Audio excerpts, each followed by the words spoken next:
말에서 승리하는 복된 하루가 되시기를 간절히 축원을 드립니다. 오늘 본문에 있는 말씀은 사무엘상 21장에 있는 말씀을 배경으로 하고 있습니다. 오늘 본문에도 소개를 이렇게 하고 있죠. 다윗의 빅담시 인도자를 따라 요낫 엘리 르호감에 맞춘 노래, 특별히 다윗이 가드에서 블레셋에게 잡힌 때에라고 기록하고 있습니다. 가드에서 다윗이 혼자 이 블레셋 사람들에게 잡힌 때가 있었습니다. 이 가드는 이 다윗이 죽인 골리앗의 고향이기도 합니다. 그런데 이곳에서 붙잡혀 이제 블레셋 사람들에게 잡혀가면 어떻게 될까요? 다윗이 오늘 그 두려움 가운데 놓여 있는 상태입니다. 그리고 결국 그 두려움이 가드에 있는 왕 앞에서 그가 미친 채 하며 침을 흘리며 그리고 거기에서 자기의 생명을 구걸하고 있는 자기의 모습을 보게 됩니다.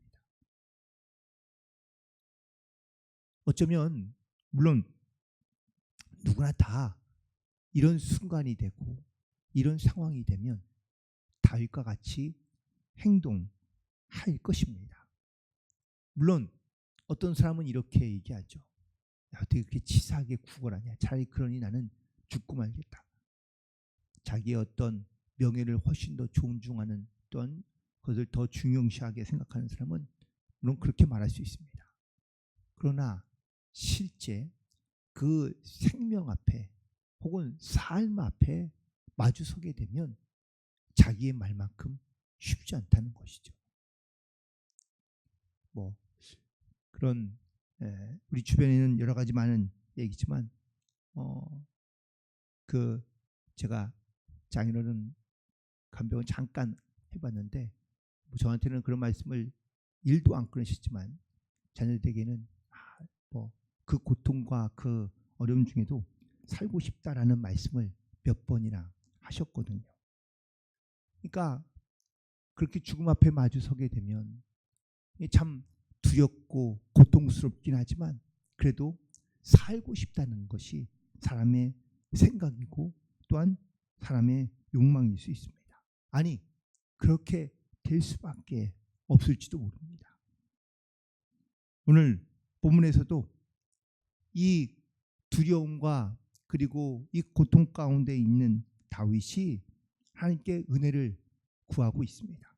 오늘 1절에 있는 말씀에 보면 하나님이여 내게 은혜를 베푸소서라고 하나님 앞에 간구하는데 말씀에 보면 사람이 나를 삼키려고 종일 치며 압제하나이다. 내 원수가 종일 나를 삼키려 하며 나를 교만하게 치는 자들이 많습니다.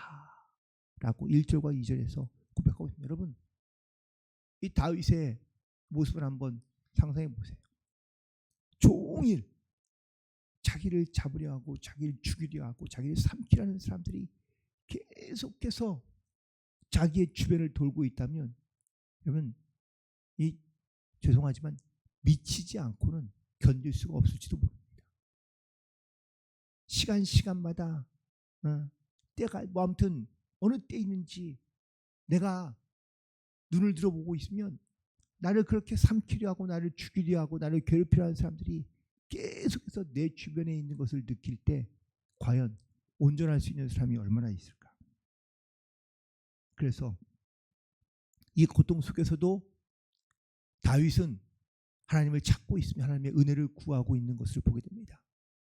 사랑하는 성도 여러분, 이런 가운데 우리가 은혜를 구할 수 있는 하나님을 찾고 또한 하나님 앞에 부르질 수 있는 것이 또한 귀한 은혜인 줄 깨닫는 그런 믿음의 결단이 있게 되기를 간절히 소망합니다. 우리가 만약에 그런 고통 중에 또한 그런 어려움 중에 있을 때 우리가 찾고 부르짖고 의지할 수 있는 사람이 없다면 혹은 대상이 없다면 여러분 과연 어떨까요? 사방을 둘러봐도 아무도 의지할 것이 없고 기댈 것이 없고 그리고 정말 바라볼 것이 없는 사람들은요 인생의 낙심과 낭만뿐이 될 수밖에 없습니다. 그래도 내가 누군가를 의지할 그런 대상이 있다는 것, 심지어 그것이 뭐 사람이라 할지라도 그래도 내가 의지할 사람이 있다는 것이 이것이 얼마나 큰 위로가 되고 위안이 되는지 모릅니다. 살아가면서 내가 누구 하나 뭐 이렇게 조금 소위 말하면 잘 나가는 사람이 있거나 아니면 뭐 집안에 꼭 그런 얘기를 하는데 집안에 꼭 의사 하나 아니면 변호사 하나는 꼭 있어야 된다는 이야기를 우리가 심심풀이로 하게 되는데 그런 사람 하나 있는 것이 사실 별거 아닌 것 같지만 우리가 좀 도움을 받을 수 있는 사람 하나 있다는 아는 사람이 하나 있다는 것만 해도 사실 우리에게 어쩌면 마음의 어떤 평안과 위로를 주는 경우가 많이 있습니다. 그런데 그런 의지할 사람이 아무도 없고 혹은 심지어 그런 것을 내가 누구에게 좀 자기의 고민과 고백을 털어놓을 수 있는 그러한 존재조차 사실은 없이 살아간다면 이게 얼마나 참 비참하고 고통스러운 삶이라는 것을 다시 한번 깨닫게 됩니다. 고린도전서 1장 25절에 보니까 하나님의 어리석음이 사람보다 지혜롭고 하나님의 약하심이 사람보다 강하다라는 말씀이 있습니다. 우리가 아무리 강하고 우리가 아무리 지혜롭다 한들 하나님의 약함과 하나님의 어리석음보다 낫지 못하다라는 것을 바울은 깨닫고 고백하고 있습니다.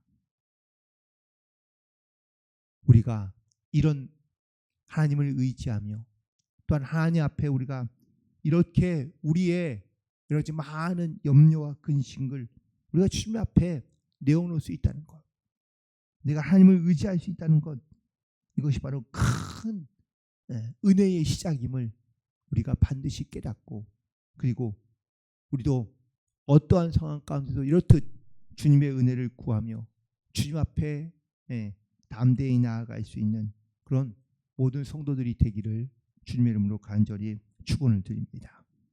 3절에 있는 말씀에 보니까 다윗은 내가 두려워하는 날에 내가 하나님을 의지하리라 라고 이렇게 선포하고 있습니다. 여러분, 지혜라는 게 과연 뭘까요? 지혜라는 것이 세상에서 있는 똑똑하고 그리고 뭐 아는 것이 많고 사실 우리가 이런 것이 지혜라고 말할 수 있지만 아니요, 똑똑한 게 지혜가 아닙니다. 지혜란 내가 힘이 없을 때 또한 내가 좀 어떠한 문제를 풀어가는데 답이 없다고 생각될 때 그때 우리가 누군가에게 의지할 수 있는 것 또한 그에게 내가 의지하여 나아갈 수 있는 것 그 문제를 풀어갈 수 있는 것 이것이 바로 지혜라는 사실입니다.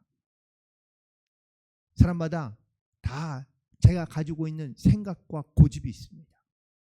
이 생각과 고집을 버리지 못하며 살아가는 경우가 대부분입니다.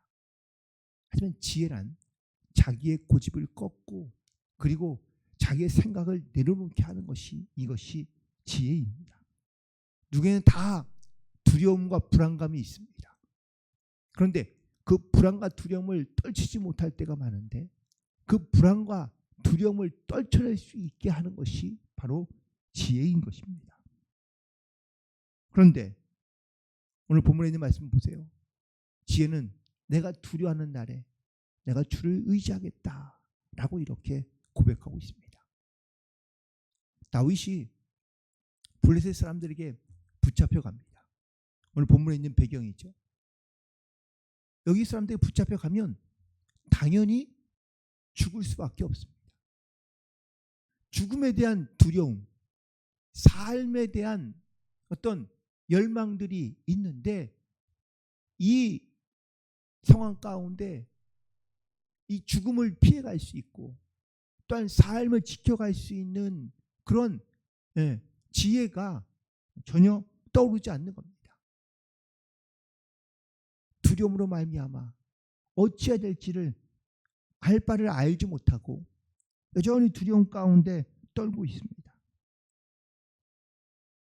그때 하나님께서 다윗에게 지혜를 주십니다. 다른 사람이 어떻게 보든 말든 그는 미친 척을 하며 또한 침을 흘리며 그리고 땅바닥에다 이상한 글을 씁니다. 그러자 이 모습을 본 블레셋 왕이 아니 저런 미친놈을 왜 데려왔느냐라고 오히려 신하들에게 화를 냅니다. 때로는 고난이, 두려움이 우리가 하나님을 멀리하고 하나님을 의지하지 못하게 하는 그러한 어떤 죄의 근원이 될 수도 있고 혹은 또한 강력한 어떤 죄의 능력이 될 수도 있지만 한편으로 반대는 그 두려움과 또한 그 불안함과 염려가 하나님을 의지하게 만드는 가장 강력한 도구가 되고 통로가 될 수 있는 줄로 믿습니다. 그런 성도 여러분, 우리가 만약에 정말 문제가 없고 고난이 없고 어려움이 없다면 우리가 정말 하나님을 바라보며 하나님만 의지하며 나아갈 수 있을까요? 죄송하지만 보통 대부분의 경우에는 문제가 없고 자기 삶에 여유가 있고 평안하면 신앙생활 그렇게 간절하게 하지 못합니다. 아니, 하지 않습니다. 어려움이 있고 문제가 있고 힘듦이 있을 때 우리가 하나님을 더 의지하게 되고 하나님만 바라볼 수 있게 됩니다. 오늘 본문의 10절과 11절에 있는 말씀 보세요. 내가 하나님을 의지하여 그의 말씀을 찬송하며 여호와를 의지하여 그의 말씀을 찬송하리로다. 내가 하나님을 의지하였은즉 두려워하지 아니하리니 사람이 내게 어찌하리니까. 지금 다윗은 블레셋 사람들에 붙잡혀 블레셋 왕에게 끌려가고 있습니다. 이제 여기 끌려가면 죽음밖에는 남은 게 없습니다. 그런데 이때 다윗이 누구를 의지하겠습니까? 무엇을 의지하겠습니까? 그래서 다윗은 하나님만 의지하겠습니다. 내가 하나님만 의지했으니 두려워하지 않습니다. 두려운 마음이 사라지니 사람이 내게 어찌할 수 없다는 이런 확신과 믿음이 들자. 그러자 다윗은 부끄럽지 않은 겁니다. 사람이 부끄러운 것이 아니라 하나님만 의지하니 하나님께서 나에게 지혜를 주시고 그 고난과 두려움이 많은 그 순간을 하나님께서 보호하시고 피할 수 있도록 하나님께서 역사하시고 길을 내어주신 줄로 믿습니다. 그래서 우리는 절대적으로 하나님의 보호하심을 믿음으로 담대히 나아가는 성도들 되기를 간절히 소망합니다. 비슷한 말씀이 4절에도 똑같이 등장합니다. 4절 보세요. 내가 하나님을 의지하고 그 말씀을 찬송하올지라. 내가 하나님을 의지하였은즉 두려워하지 아니하리니 혈육을 가진 사람이 내게 어찌하리요.